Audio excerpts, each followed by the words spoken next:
On this episode, we're back with some more Rubyisms, which are my sort of phrases or nuggets or pieces of wisdom or things that I think people should hear. I don't know exactly how to define them, but it's me trying to take big ideas and consolidate them into, tiny little sentences or small phrases that make you go, about stuff. But now I just sound like Arsenio Hall in the 90s. Anyway, let's get into the Rubyisms. I think you'll dig it. Here's our producer, Jeremiah McVay, who's picked out some of his favorites of the Rubyisms that I've published so we can discuss them. Hey, Jeremiah.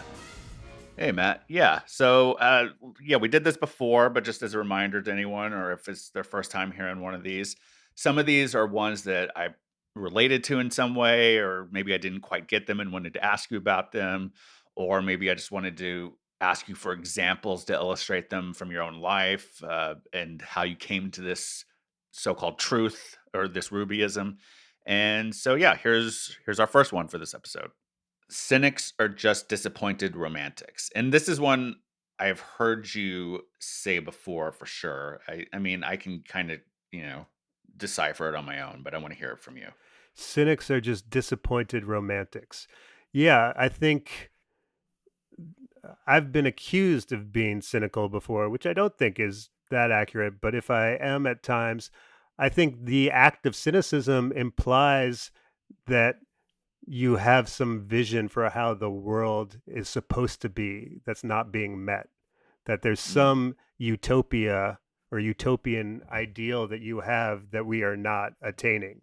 And I think that is baked into cynicism on some level, that if you are disappointed in that to that level or skeptical, there is a flip side of that, which is that like this is how the world should work. The world should be this way, and we're not attaining it. And so I think sometimes, if you're just sort of like everything's terrible and it's supposed to be terrible and that's just the way it is, I don't think you're really a cynic. I think, someone who's like, oh, this is going to, break bad again. It's just sort of like, I think baked into that is something of like, oh, I used to think the world would be better than this. I used to have this vision. I used to have this romantic notion of how the world would behave, and we never quite live up to it. So maybe it's a little bit of uh, a utopian view of cynicism on some level. It's the anti-cynical view of being a cynic. Maybe you could do this. Maybe you could give an example of something that fits that for you that we haven't actually talked about on the podcast before.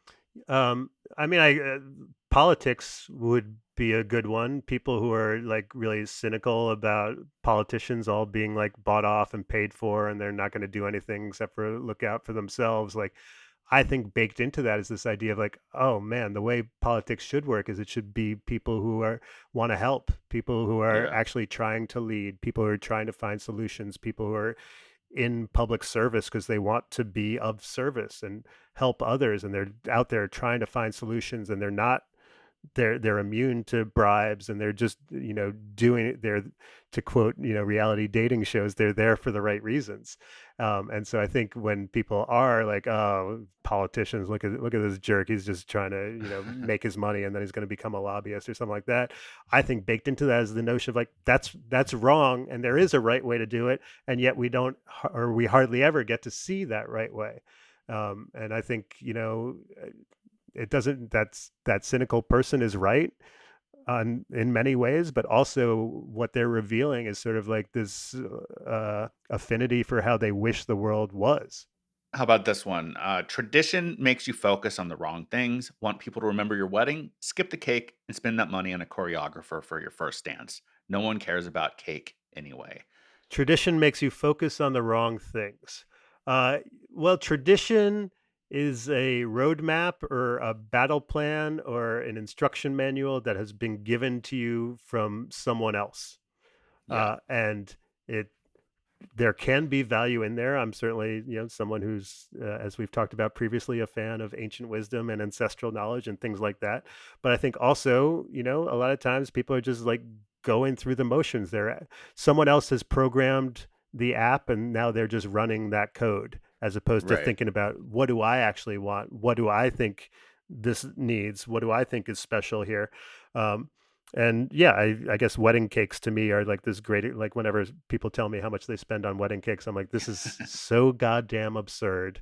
Yeah. Like maybe couldn't you buy like a $20 cake at Walgreens and do the feeding each other thing? And like, wouldn't everyone be fine with it? I just think, uh, are you operating, are you doing this because it's great for you? Is it what you want? Is it helping the ceremony? Is it for the enjoyment of others? Or is this just some sort of part of the wedding industrial complex that now you just follow orders. You're basically like doing something because everyone else is doing it and everyone else has always Right. done it, instead of questioning why and saying, is there a better way? Is there some other way to do this? And I'll give you an example of when I worked at a company called 37 Signals, and we wrote a book called Rework. And one of the choices that we fought with the publisher about was like the beginning pages of the book, where they were like, well, you have to have the IBSN number or whatever it's called, and there has to be these Yeah. credits and this. And then we were like, no, we just want to start the book.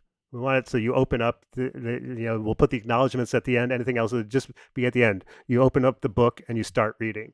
And there was this huge like battle back and forth with the publisher about it, because they're like, no, we've never done that before. That's not how books are done.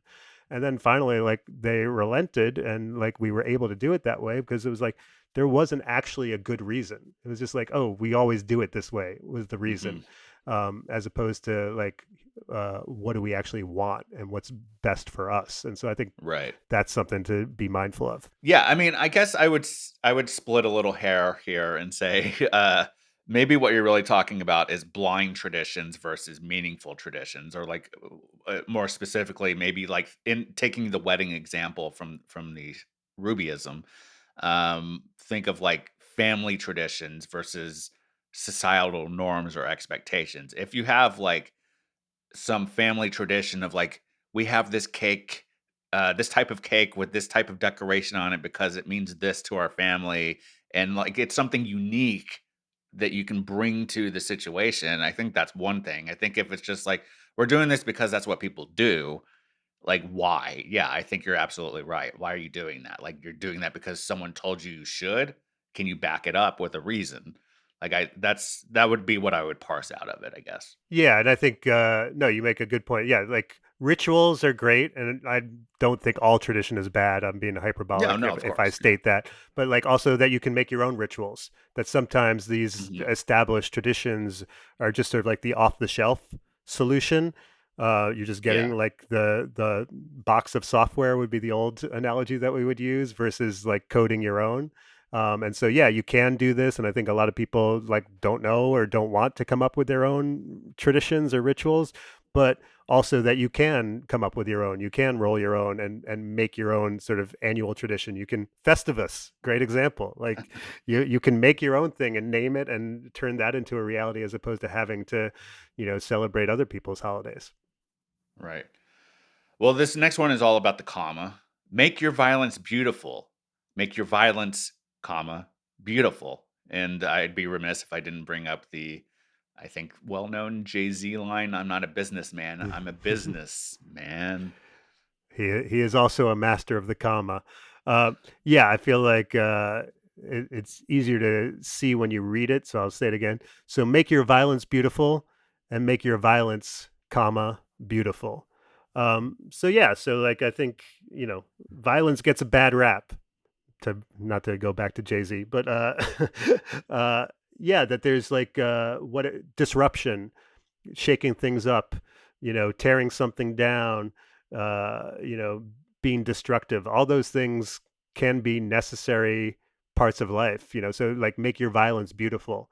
So like whatever that is that's happening within you or externally, like is there a way to turn that into beauty? Is there a way to like absorb the carbon dioxide and turn it into oxygen? Is there a way, if you are going to you know do something destructive, is there a way to kind of make it as pretty as possible or serve some purpose?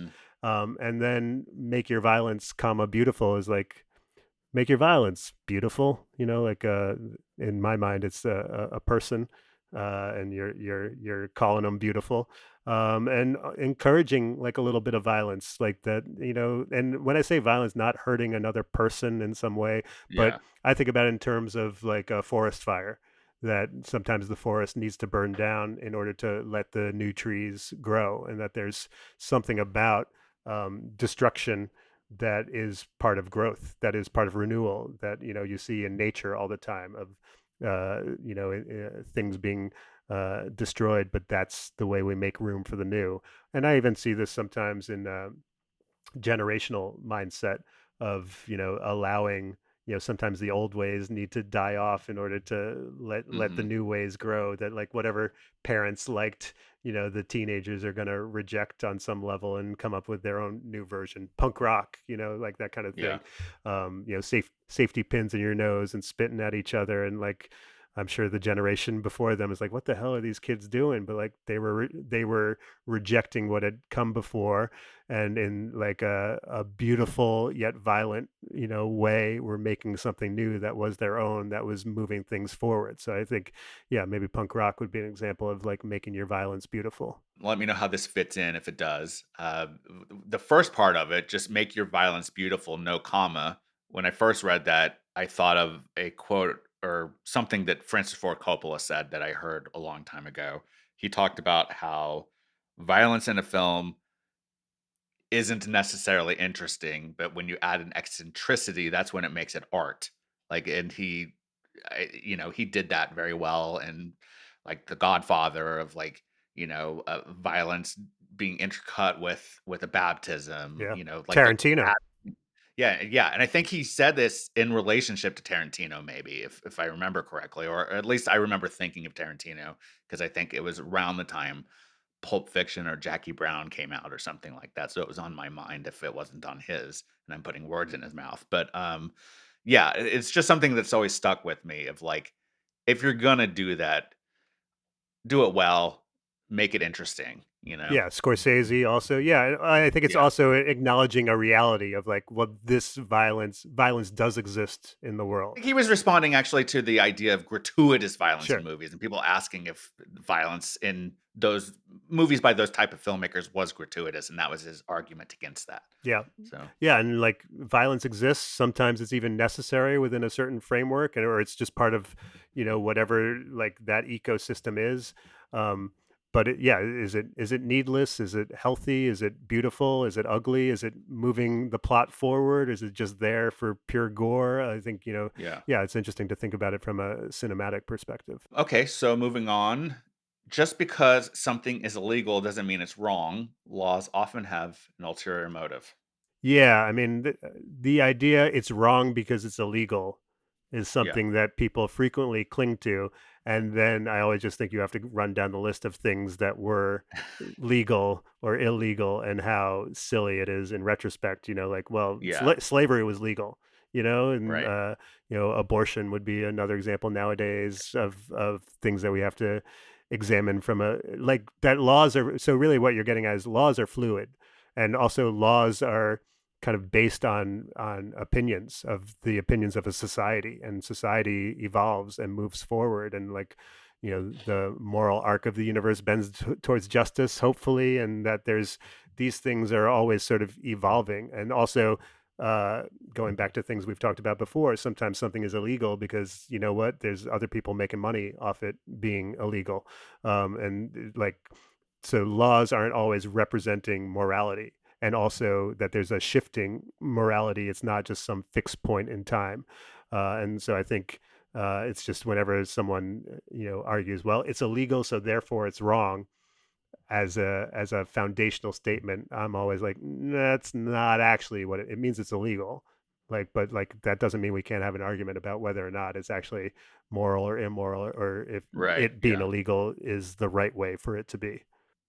Yeah. Yeah. I mean, I think that's a thing that people often point to. The line between legal and moral is sometimes more clear than the law makes obvious, you know? Yeah, and something we, as a society, we've been having more of an open conversation about our legal system and who it impacts the Yeah. most and who gets incarcerated, and what is that, how what our laws are frequently used as tools within a society for control or for other Right. things in a way that isn't always about morality.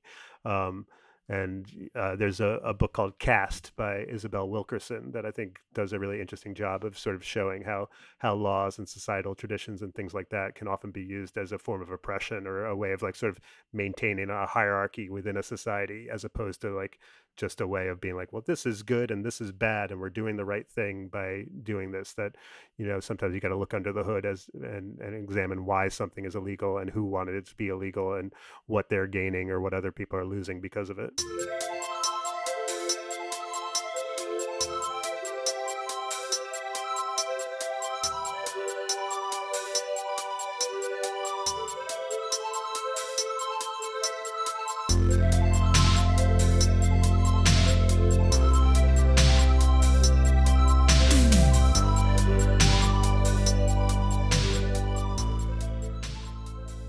You can subscribe to or follow this show just about anywhere you listen to podcasts. If you have a moment, please rate and review the show on Apple Podcasts, Spotify, Good Pods, or anywhere else that allows you to do that.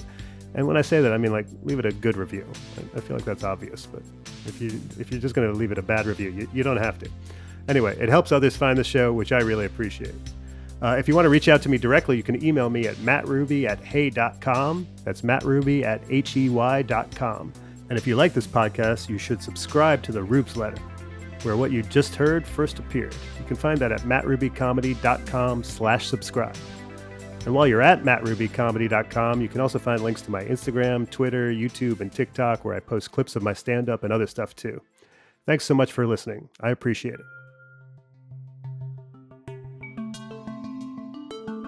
This podcast is produced by Stereoactive Media.